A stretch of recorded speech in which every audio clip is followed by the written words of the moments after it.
నమస్తే. Welcome to our channel.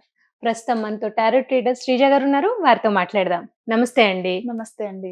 Sreeja గారు, భార్యాభర్తల బంధం నిజంగా సవ్యంగా వెళితే అదంత అద్భుతమైంది. అసలు ఇంక ప్రపంచంలో వేరేదేముండదు. అవును. అదే చిన్న చిన్న మిస్టేక్స్ వల్ల కానీ, వాళ్ళు సెల్ఫ్ చేసుకోవచ్చు. లేదంటే మిడిల్ వ్యక్తులు involvement, third third person persons involvements ఎక్కువ కానివ్వండి. ఇన్వాల్వ్‌మెంట్ ఉండడం.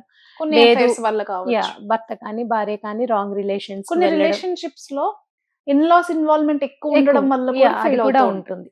అంటే వీళ్ళిద్దరి మధ్యలో ఉన్న ప్రాబ్లమ్స్ కంటే కూడా థర్డ్ పర్సన్ ఇన్వాల్వ్‌మెంట్ వల్ల ఇన్వాల్వ్‌మెంట్ అయ్యే సమస్యలు కూడా చాలా ఎక్కువుంటాయి. అవును. సో, అటువంటి వాళ్ళు ఇంట్లో ఏం చేసుకోవాలి? వాళ్ళలో చేంజెస్ రావాలంటే వాళ్ళు ఎలా ఉంటే అది అంటే ఆ సంసారం మొత్తానికి నిలబడాలి. చాలా చక్కగా సవ్యంగా ఏదో అడ్జస్ట్ అయిపోయాము అన్న ఫీలింగ్‌తో కాకుండా హ్మ్. పీస్‌ఫుల్‌గా, హ్యాపీగా ఆ రిలేషన్‌ని ఎంజాయ్ చేయగలగాలి. ఎందుకంటే ఇదొక అద్భుతమైన రిలేషన్ నిజంగా చెప్పాలంటే. అవును. దాన్ని ఎంజాయ్ చేస్తూ వెళితే ఆరోగ్యపరంగా బావుంటారు. మానసికంగా కూడా చాలా హెల్తీగా ఉంటారు కదా! అవును. సో, అటువంటి రిలేషన్స్ అవి ఒకవేళ రాంగ్ ట్రాక్‌లోకి వెళ్ళినా, మీరన్నట్టు థర్డ్ పర్సన్స్ ఇన్వాల్వ్‌మెంట్ ఉన్నా, ఇటువంటి వాళ్ళు ఎటువంటి స్విచ్ వర్డ్స్ హ్మ్. ప్రాక్టీస్ చేయాలి? లేదు ఇంకేదైనా రెమెడీస్ మీకు తెలిసినవి చెప్పండి. ఓకే. మనకి ఫస్ట్ ఇంట్లో చూసుకోవాల్సింది ఏంటంటే అండి, ఎక్కడైతే మనకి పగిలిపోయిన వస్తువులు, హ్మ్. క్రోకరీ ఐటెమ్స్ గానివ్వండి, అంటే హ్మ్. మన ఇంట్లో సెరమిక్ పింగాణి వస్తువులు ఉంటాయి హ్మ్. గదా! హ్మ్. అయి చాలా మంది ఇళ్లల్లో పగిలినా సరే వాడుతూ ఉంటారు. వాడతారు. డబ్బులు పెట్టుకున్నాం గదా! అయ్యో! పడేయడం హ్మ్. ఎందుకులే కొద్ది హ్మ్. రోజులు పాతవయ్యాక తీసేద్దాం. అవి అస్సలు వాడకూడదు. ఓహ్! అవి చాలా బ్యాడ్ ఎనర్జీస్‌ని అనుకుంటాను నేనేదో చెప్తున్నానని అవునవును. అనుకుంటారు. అవును. బట్ ప్రాక్టికల్‌గా అది నిజమా? కాదా? అనేది నేను ఎక్స్‌పీరియన్స్ చేసిన తర్వాత ఓకే. మాట్లాడుతున్న మాటలివి. హ్మ్. హ్మ్. నేనేదో ఉత్త మాటలు హ్మ్. చెప్పట్లేదు. హ్మ్. ఇంకొకటి పగిలిపోయిన అద్దాలు. దేవుడి హ్మ్. ఫోటోలు కానివ్వండి, మన ఇంట్లో అద్దం పగిలిపోయినా హ్మ్. దాన్ని తీసేయకుండా అలా దాచుంచటాలు కానివ్వండి, తర్వాత వేయిద్దాంలే అని అంటే ఏదో ఒక పనుల వల్ల అవునవును. అంటే మర్చిపోతూ చాలా ఉంటారు. చిన్న విషయాలు అన్నట్టు నెగ్లెక్ట్ చేసేస్తారు ఆ చాలా చిన్న మంది. విషయం ఏముందో క్రాక్ వచ్చింది అని హ్మ్. అనుకుంటా. హ్మ్. కానీ మరీ ముఖ్యంగా దేవుడు ఫోటోలు అద్దాలు పగలటం హ్మ్. కానివ్వండి, అది పగిలింది అని తెలిసినా మార్చకుండా హ్మ్. దాన్ని రిపేర్ చేయించకుండానో అలా లేతే అద్దం ఉంచేస్తారు. హ్మ్. మార్చకుండా అలా హ్మ్. ఉంచటం కానివ్వండి, ఇంట్లో మనం చూసుకునే అద్దాలు కానివ్వండి, వాడిపోయిన పువ్వులు దేవుడి దగ్గర అసలు చాలా మంది శ్రద్ధ తీసుకోరు. హ్మ్. అగరత్తుల పొగంతా హ్మ్. పడతది, నల్లగా అయిపోయి ఉంటాయి. అంతేకాకుండా పువ్వులు కానివ్వండి. ముందు మీ ఇంట్లో మీరు చేయాల్సిన పనులు హైజీనిక్ కండిషన్స్ ఒకసారి ఖచ్చితంగా చెక్ చేసుకోవాలి. హ్మ్. మీరు అనుకోవచ్చు నేనేదో మాట్లాడుతున్నాను అని చెప్పి. ఈ చేంజెస్ ఒకసారి చూసి చూడండి. చూస్తేనే కదా అవును. తెలుస్తుంది. హ్మ్. అండ్ డీక్లటర్ చేయాలి. హ్మ్. పనికిరాని వస్తువులు. ఓకే. చాలా మంది పనికిరాని వస్తువులు కానివ్వండి, వేసుకోని బట్టలు కూడా అదే పాత పనిగా బట్టలు స్టోర్ చేసుకొని పెట్టేస్తారు ఉంచుతారు. ఇంట్లో. అవును. అండ్ వస్తువులు కూడా అలాగే అవును. చాలా చోట్ల పనికిరాని వస్తువులు కొంతమంది కొన్నా కూడా యూజ్ చేయని వస్తువులు కూడా ఉంటే చాలా ఉంటాయి. నేనొకటి చెప్తానండి. నేను ఎందుకు చెప్తున్నానో మీకు హ్మ్. అర్థమవుతది. చాలా మంది మీరు విన్నారో లేదో ఆహ్, బండి కొన్నాక బాగా కలిసొచ్చింది. అవును. లేతే ఈ యాహ్! కారు కొన్నాక హ్మ్. మాకు బాగా కలిసొచ్చింది. లేతే ఈ ఫోను హ్మ్. తీసుకున్నాక నాకు బాగా కలిసొచ్చింది. చాలా మంది అంటారు ప్రతి అట్లా. ఒక్కరు కూడా లైఫ్‌లోకి ఏదో ఒక వస్తువు వచ్చిన తర్వాతే మాకు బాగా కలిసొచ్చిందని చాలా మంది చెప్తూ హ్మ్. ఉంటారు. హ్మ్. మీరు వినే ఉంటారు రైట్. కదా! అవును. సో, అంటే వస్తువు వల్ల లక్కొచ్చిందా అంటే ఖచ్చితంగా. ఎందుకో చెప్పాలా? ప్రపంచంలో ఈ ఫోను దగ్గర నుంచి హ్మ్. ప్రతి వస్తువుకి కూడా ఒక ఎనర్జీ అనేది ఉంటది. హ్మ్. దానికొక ఆరా, ఒక ఎనర్జీ, ఒక ఫ్రీక్వెన్సీ ఖచ్చితంగా ఉంటాయి. హ్మ్. దానివల్లే ఆ ఎనర్జీ మనకి కలిసొచ్చిందనుకోండి, అది మంచి ఎనర్జీ అయితే ఖచ్చితంగా మనకి మంచే జరుగుతది. యాహ్! అందుకే నేను చెప్తున్నా మీరు చెప్పేదానికి దీనికి ఏంటి సంబంధం అనుకునే వాళ్ళకి ఇదొక ఉదాహరణ. హ్మ్. నిజమా? కాదా? అనేది. సో, దీన్ని ఎగ్జాంపుల్‌గా తీసుకుంటే గనక, మరి మీరలా పనికిరాని వస్తువులు అన్నన్ని రోజులు మీరలా ఉంచుకొని, పగిలిన అద్దాలను ఉంచుకొని, మీరు ఇంట్లో ఏవైతే చేంజెస్ చెయ్యాలో అవి చేయకుండా హ్మ్.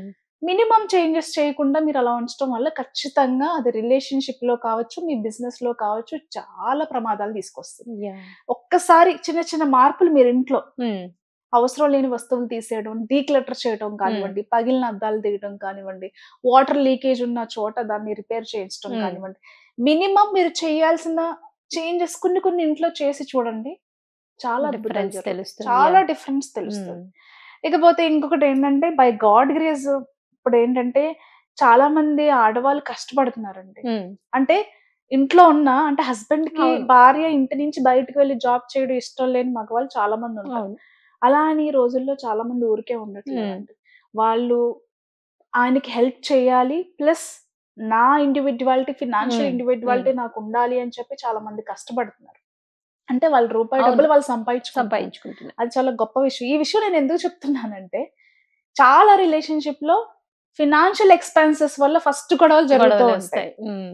2 థర్డ్ పర్సన్ ఇన్వాల్వ్‌మెంట్ వాళ్ళిద్దరి మధ్యలో ఎక్కువ ఉండడం వల్ల, అత్తమామల వల్ల బోత్ సైడ్ నుంచి హ్మ్. హ్మ్. ఇలా జరుగుతూ ఉంటాయన్నమాట. ఫస్ట్ మాత్రం చీరకు డబ్బులడిగినా, ఇది కొనమని అడిగినా అక్కడే హ్మ్. స్టార్ట్ అవుతూ ఉంటాయి. ఈ రోజుల్లో అలాంటి సమస్య కొంచెం తగ్గింది. తగ్గిందేమోనేమో అని నేను ఫీల్ అవుతున్నాను. లేదు ఎందుకంటే ప్రతి నిజంగానే ఒక్క తగ్గింది. ఆడవాళ్ళు ఊరికే ఉండట్లేదండి. పాపం హస్బెండ్‌కి హెల్ప్ చేస్తున్నారు. వాళ్ళ ఇండివిడ్యువాలిటీ ఫినాన్షియల్‌గా వాళ్ళు అలా ఊరికే ఉండకూడదు. మనం కూడా ఎర్న్ చేయాలి అనేది ప్రతి ఒక్కరిలో కలిగింది. వాళ్ళ ఇంటి నుంచి బయటికి వెళ్ళకపోయినా ఇంటి నుంచే చక్కగా వాట్సాప్ గ్రూప్స్‌లో శారీస్ అనో, లేకపోతే ఇతర అవును. బిజినెస్‌లనో చేసుకుంటున్నారు. చేస్తున్నారు. బట్ ఇప్పటికి చాలా మంది ఇళ్లల్లో ఫినాన్షియల్ ఎక్స్‌పాన్సెస్ వలన ఫస్ట్ గొడవలు జరుగుతూ ఉంటాయి. సెకండ్ ఇన్‌లాస్ వల్ల కావచ్చు. Third person involvement illegal affairs కావచ్చు.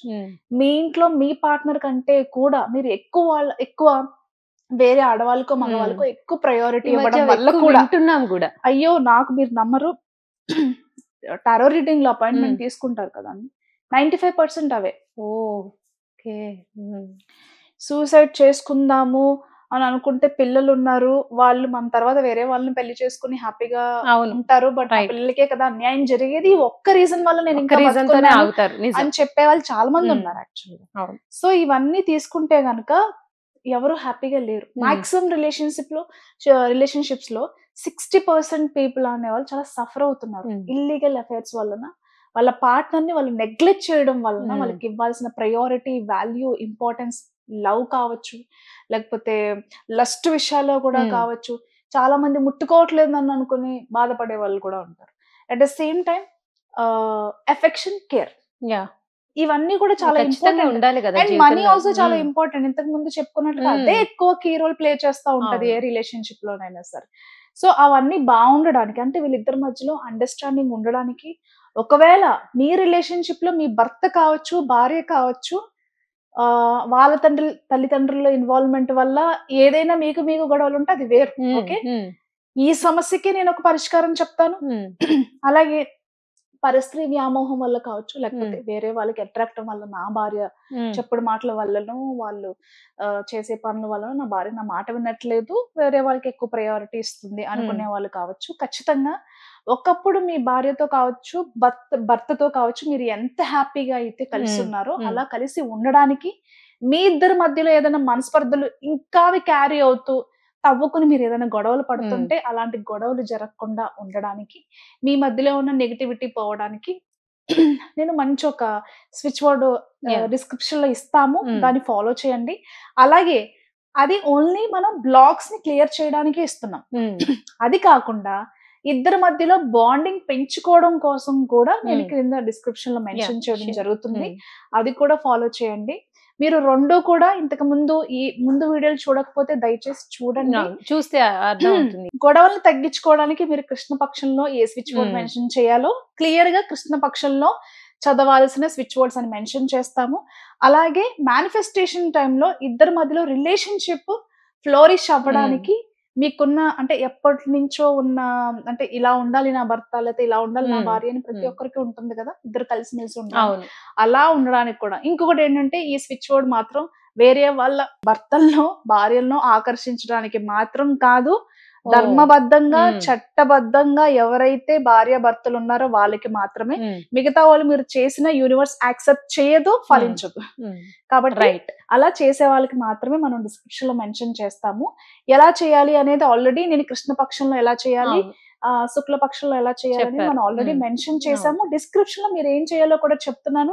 నిద్రపోయే ముందు 28 సార్లు నేను ఏదైతే డిస్క్రిప్షన్‌లో మెన్షన్ చేస్తానో అవి 28 సార్లు రాయండి టాప్ టు బాటమ్. రాసేసిన తర్వాత మీరు ఎన్ని వీలైనన్ని ఎక్కువ సార్లు జపం చేయండి. కుదరకపోతే అంత టైం లేదు అనుకునే వాళ్ళు కనీసం 108, 109 టైమ్స్ అన్నా చేయండి. చేస్తే గనక ముందు చెప్పుకున్నట్టుగా మీ ఇంట్లో ఉన్న చిన్న చిన్న మార్పులు చేయండి. చక్కగా రాధాకృష్ణుల ఫోటో పెట్టుకోండి. ఇంకొక విషయం అండి ఇక్కడ చాలా మంది రాధాకృష్ణులు భార్యాభర్తలు కాదు. వాళ్ళు ఫోటో పెట్టుకోకూడదంట అని చాలా మంది నన్ను అడిగిన వాళ్ళు ఉన్నారు. చుట్టాల్లో కావచ్చు, నా ఫ్రెండ్స్‌లో కావచ్చు. ఎందుకు భార్యాభర్తలు కాదండి? హ్మ్. ఏ రోజన్నా మీరు ఇస్కాన్‌కో లేకపోతే భగవద్గీతో మీరు లేకపోతే భాగవతమో తెలిస్తే మీరిలా మాట్లాడరు. అవును. అవన్నీ కూడా తెలిసి తెలియని ఉత్త మాటలు.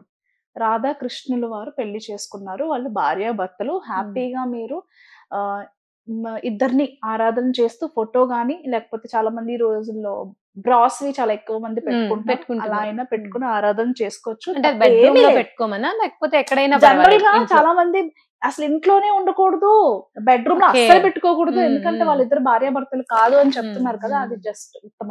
హ్మ్. పెట్టుకోవచ్చు. హ్మ్. అంటే మనం లేవగానే అంటే మీరు అక్కడ పెట్టుకోవాలని ఏం లేదు. మన పూజా మందిరంలో కావచ్చు, ఎక్కడైనా లేకపోతే పెట్టుకోవచ్చు ఇక్కడ ఇంట్లో. నేను ఎలా అయితే హ్మ్. ప్లేస్ చేశానో అలా అయినా ఇద్దరిని పెట్టుకోవచ్చు. ప్లేస్ చేసుకొని హ్మ్. పెట్టుకోవచ్చు. యాహ్! సో, అలా కొన్ని పాజిటివ్ చేంజెస్ ఇంట్లో మంచి లైట్ కలర్ షేడ్స్ చాలా మంది డార్క్ కలర్స్ కూడా వేసుకుంటూ హ్మ్. ఉంటారు. లైట్ షేడ్స్ కర్టెన్స్ కానివ్వండి, ఇది హస్బెండ్ అయినా చేసుకోవచ్చు. వైఫ్ అయినా చేసుకోవచ్చు. ఈ అంటే ఇద్దరిలో ఎవరికి ఎవరికి ప్రాబ్లమ్ వాళ్ళు ఉన్నా హ్యాపీగా చేసుకోవచ్చు. యాహ్! చేసుకోవచ్చు. చేసుకోవచ్చు. యాహ్! చేసుకోవచ్చు. రైట్ అండి. చాలా చక్కగా చెప్పారండి. Thank you. Thank you.